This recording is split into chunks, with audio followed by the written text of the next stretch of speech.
Good morning students. ये है structure of atom का सेकेंड पार्ट। इसमें हम करेंगे quantum numbers and quantum mechanics. Quantum mechanics के अंदर हम पहले फर्स्ट पोर्शन करेंगे क्लासिकल मैकेनिक्स के साथ और फिर पढ़ेंगे क्वांटम मैकेनिक्स के बारे में। क्लासिकल मैकेनिक्स बेस्ड होती है न्यूटन लॉ ऑफ मोशंस पे। आपने न्यूटन की 3 लॉज पढ़े होंगे। उन न्यूटन्स की लॉज के ऊपर ही क्लासिकल मैकेनिक्स बेस्ड होता है। क्लासिकल मैकेनिक्स जो ये बताता है the motion of all macroscopic objects.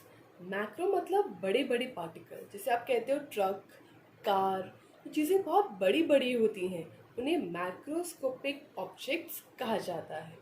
तो जो मैक्रोस्कोपिक ऑब्जेक्ट्स हैं, जो बड़े बड़े ऑब्जेक्ट्स हैं, उनकी मोशन को अगर मुझे समझाना है तो आप क्लासिकल मैकेनिक्स को इस्तेमाल कर सकते हो।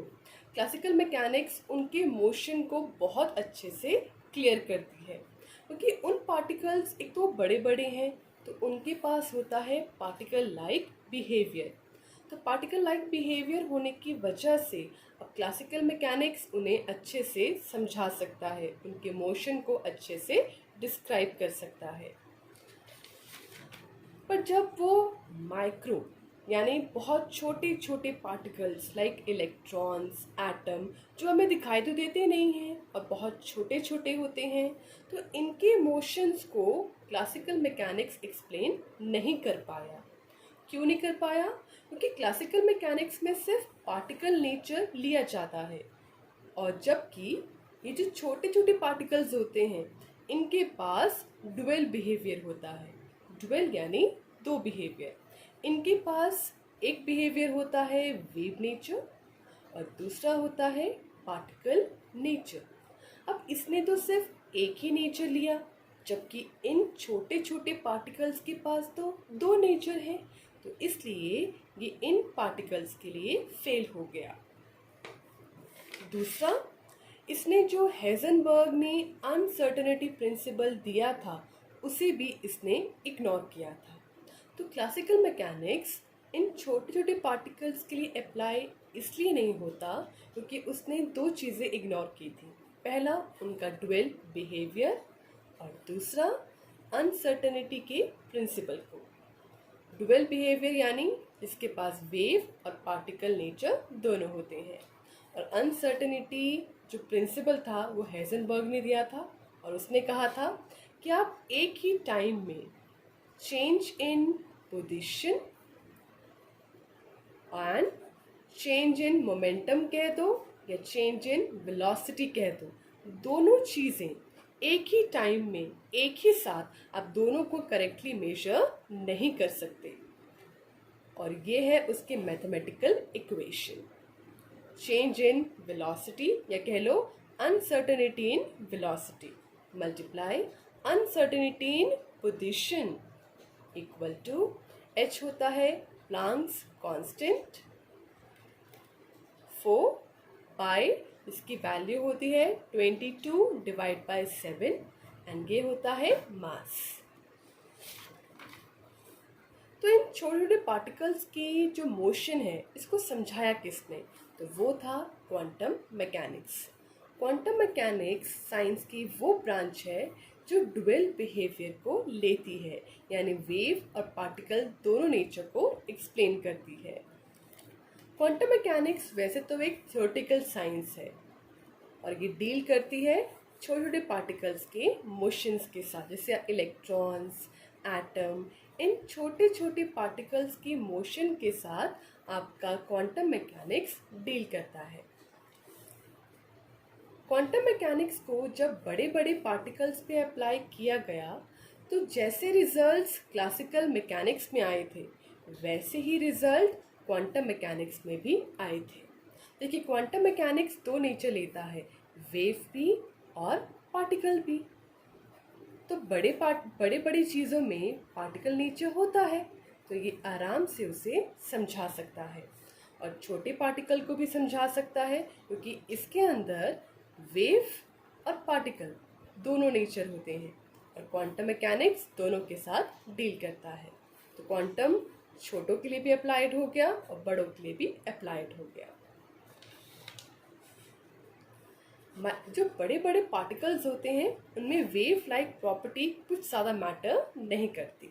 देखिए, वेव यानी इस तरह के, आप कहते हैं लहरें, इस तरह का मोशन होता है वेव का।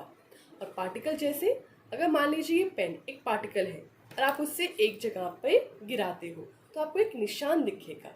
तो ये है पार्टिकल नेचर, कि आप पार्टिकल को महसूस कर सकते हो। और वेव कुछ इस तरह का मोशन होता है। क्वांटम मैकेनिक्स को बनाया गया था वर्नर हेजनबर्ग और एडविन स्कॉजेंडर ने, और ये 1926 की बात है। जिस सिस्टम में, जैसे कि मान लीजिए एटम है, मॉलिक्यूल है, जिनकी एनर्जी चेंज नहीं होती, उनके लिए स्कॉजेंडर ने एक इक्वेशन दी थी, और वो इक्वेशन है ये वाली। देखिए, ये होता है हैमिल्टोनियन। हैमिल्टोनियन एक ऑपरेटर होता है। ये होता है वेव फंक्शन, और ई होता है एनर्जी। ये इक्वेशन स्कॉजेंडर ने आपको दी थी। आपको सिर्फ इक्वेशन इतनी सी पढ़नी है।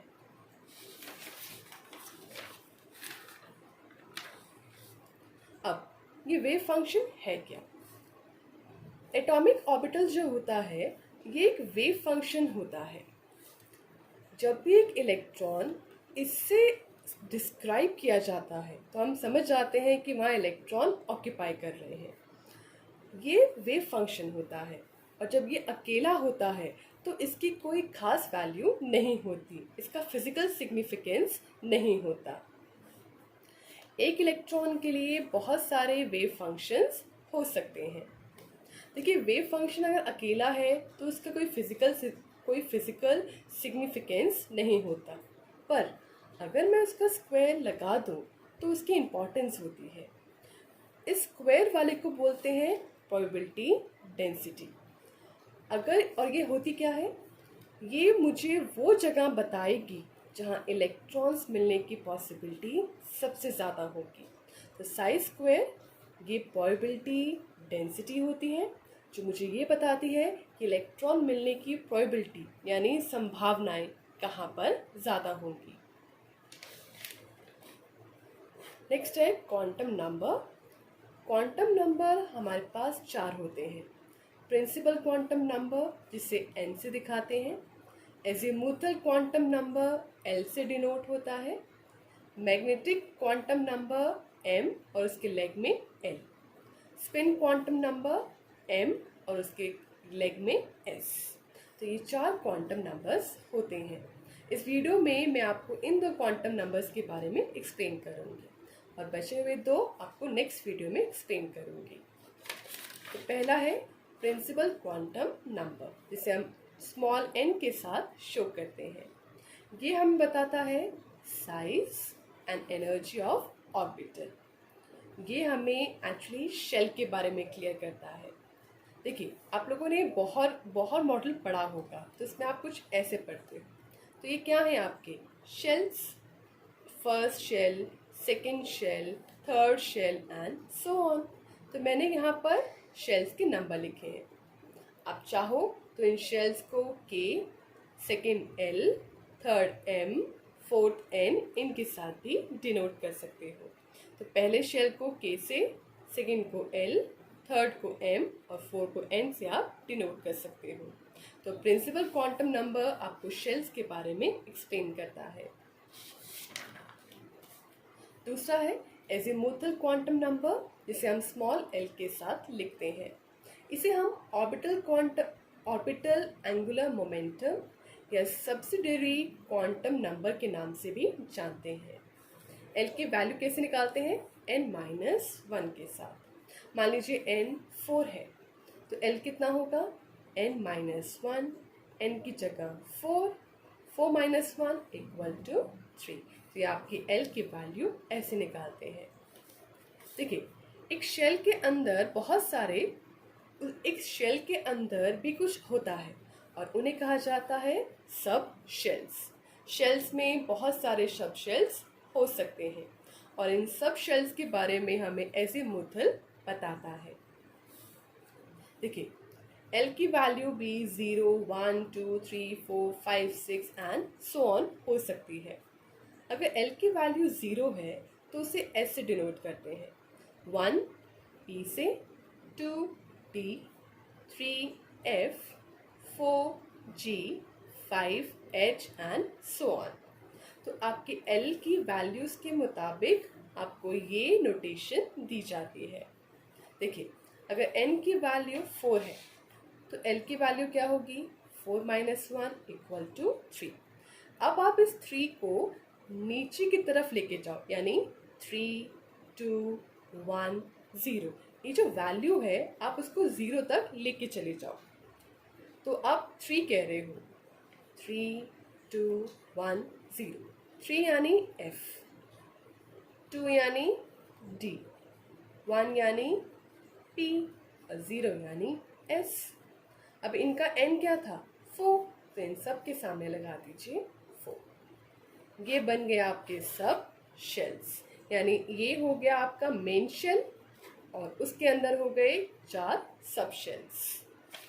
एक और एग्जाम्पल, n की वैल्यू है 3, तो आप l कैसे निकालोगे? 3 माइनस 1 इक्वल टू 2। अब इस 2 की वैल्यू को पीछे तक लेके जाइए, 2, 1, 0 और स्टॉप कर दिए। 2 यानी आपका आ गया D, 1 P और 0 S। n की वैल्यू क्या है? 3, 3, 3, 3, यानी थर्ड शेल के अंदर 3 सब शेल प्रेजेंट है। ठीक है, और नेक्स्ट क्वांटम नंबर आपको नेक्स्ट वीडियो में एक्सप्लेन होगा। अगर आपको कोई भी डाउट हो तो आप कमेंट सेक्शन में लिख सकते हो। Thank you.